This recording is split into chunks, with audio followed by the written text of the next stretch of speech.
Bonjour Philippe Juvin. Bonjour madame. L'examen du budget en commission à l'Assemblée nationale a débuté lundi. C'est vraiment un marathon parlementaire qui, je le rappelle, doit se terminer avant le 31 décembre. Sans l'usage du 49.3, puisque Sébastien Lecornu y a renoncé. On a quand même le sentiment que c'est la porte ouverte à des débats interminables. On sera dans les délais ?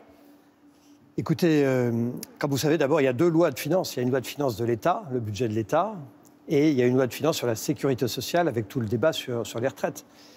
Aujourd'hui, en théorie, on peut tenir les délais. C'est-à-dire qu'on peut effectivement finir avant le 31 décembre. En fait, il faut finir un peu avant le 31 décembre parce qu'il faut, c'est un peu technique, donner au Conseil constitutionnel la possibilité d'étudier le texte. Donc, l'idéal, c'est que si on ne pouvait ne pas dépasser le 22-23 décembre, ça serait bien. Et ça, vous y croyez ? Actuellement, c'est le calendrier qui est sur la table. La difficulté, c'est que les débats sont très longs. On a eu beaucoup d'amendements. En théorie, nous finissons en commission, c'est-à-dire le premier stade de l'étude du texte, la nuit prochaine. Nous devions arrêter à minuit aujourd'hui, ce soir-là. Et je crains que nous devions aller jusqu'à 3, 4, 5 heures du matin peut-être. Donc on est sur des textes qui sont de plus en plus longs. Concrètement, ça veut dire quoi si on est hors délai ? Comment est-ce qu'on passe un budget ? C'est une loi spéciale ? Si on dépasse, si le gouvernement constate qu'on n'aura pas de budget en fait en pratique avant le 31 décembre, il est obligé de procéder avec ce qu'on appelle une loi spéciale. C'est quoi une loi spéciale ? Bien, c'est une loi qui lui permet de tirer l'impôt, de faire payer l'impôt. Et puis sur les dépenses, donc ça c'est pour les recettes, et sur les dépenses, il peut prendre ce qu'on appelle des décrets, c'est-à-dire qu'il décide tout seul les dépenses, mais il ne peut pas inventer de dépenses nouvelles par rapport à l'année dernière. Il est obligé d'utiliser ce qu'on appelle les dépenses votées l'année précédente, ce qui fait que du coup ça paralyse d'une certaine manière l'action publique. Donc vous qui êtes au cœur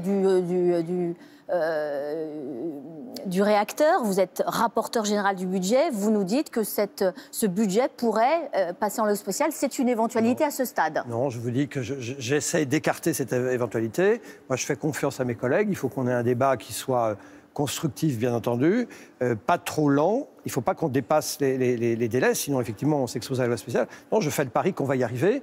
Mais il y a la durée, mais pardon, il y a aussi le contenu du texte. Le contenu, mais est-ce que vous pensez déjà que les partis vont faire preuve de responsabilité ? Parce qu'on a quand même le sentiment que les Insoumis, le Rassemblement national, ils ont plutôt intérêt à ce que tout explose. Non, je pense que personne n'a intérêt à ce que tout explose, parce que les victimes de l'explosion, comme vous dites, ça sera les Français. Donc je n'ai aucun doute sur le fait que tous les partis politiques, qu'ils soient de la droite à la gauche, sont des gens qui veulent faire avancer leurs idées, mais pas au détriment du pays. Donc moi, je fais confiance naturellement aux députés, quels qu'ils soient. Je dis simplement qu'il va falloir qu'on ait un budget. Et qu'est-ce qui doit représenter ce budget ? Moi, il me semble qu'il faut qu'on ait un budget qui dépense moins. On a un problème d'équilibre budgétaire. Il faut absolument, en fait, que les Français comprennent, qu'on diminue notre endettement.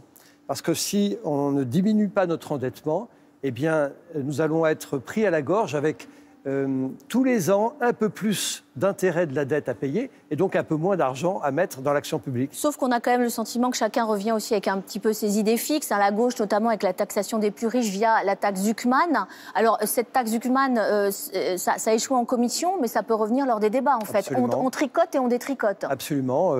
Il y a une première étape en commission, on a le débat et puis on refait tout en séance. C'est à partir de vendredi après-midi. La taxe Zuckman, c'est quoi pour aller vite ? C'est une taxation du patrimoine, on va dire. 2% des 1800 foyers riches, les plus riches de France. Mais en réalité, ça a été remplacé par, c'est un peu technique, une taxe qu'on appelle sur les holdings, qui ne taxe pas du tout les plus riches, qui taxe 20 000 PME, peut-être 30 000 PME, et qui pose un problème majeur, c'est que, vous savez, les PME, elles mettent de l'argent de côté. Pourquoi ? Parce que demain, elles peuvent faire des investissements, ou demain, elles doivent avoir un peu d'argent de côté pour transmettre, et éviter que la société soit rachetée par des étrangers en particulier. Eh bien, l'idée du Parti socialiste et d'un certain nombre de ses amis, c'est de taxer la trésorerie des PME, ce qui va les affaiblir. Il faut bien comprendre une chose, pour se sortir de ce marasme financier, il y a trois possibilités. Soit vous augmentez les impôts, moi je ne le souhaite pas, nous essayons de faire en sorte de ne pas augmenter les impôts, soit vous baissez votre dépense, voilà. Soit, et c'est complémentaire, vous augmentez l'activité économique.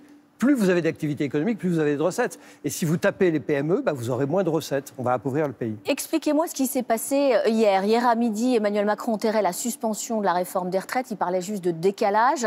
À 15h, devant les députés, Sébastien Lecornu confirmait cette suspension. C'est qui le patron au sein du couple exécutif ? Ça, écoutez, il faut poser la question au Premier ministre, au Président. Il ne m'appartient pas de dire qui est le patron. Je veux simplement rappeler une chose, c'est qu'on prenne le truc dans tous les bouts.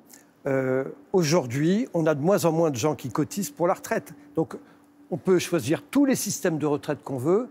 Le vrai problème, c'est qu'il n'y a pas suffisamment de cotisants. Et donc, la seule solution de s'en sortir, à moins de changer complètement le système, et on peut y réfléchir. Moi, j'ai des idées. Je pense que, par exemple, il faudrait qu'on puisse partir à la retraite quand on veut, en assumant les conséquences. Mais en attendant, parce que ça va être complexe à mettre en œuvre, il n'y a pas d'autre solution que de travailler plus longtemps. Sauf que c'est la clé de la stabilité, puisque c'est un accord entre les socialistes et Emmanuel Macron. D'ailleurs, et Sébastien Lecornu. D'ailleurs, Sébastien Lecornu, en guise de bonne foi, il a même concédé aux socialistes une lettre rectificative qui permet de graver dans le marbre cette suspension de la réforme des retraites. Est-ce que c'est une erreur ? Moi, je vous dis, je sais que 1 + 1, ça fait 2. Et vous pouvez vous tortiller dans tous les sens. Ça ne fait pas 3 et ça ne fait pas 1,5. Donc, à partir de là, l'économie, vous savez, c'est de la mathématique, ce sont des additions et un peu de soustraction. Nous ne sommes pas suffisamment nombreux à cotiser, donc vous le faites comme vous voulez, mais il faut plus de cotisants, c'est-à-dire soit plus de Français qui travaillent, ou de gens qui travaillent en France, soit des Français qui travaillent plus longtemps, et probablement les deux d'ailleurs. Emmanuel Macron évoquait aussi hier un référendum sur les retraites. Ça aussi, vous y croyez ?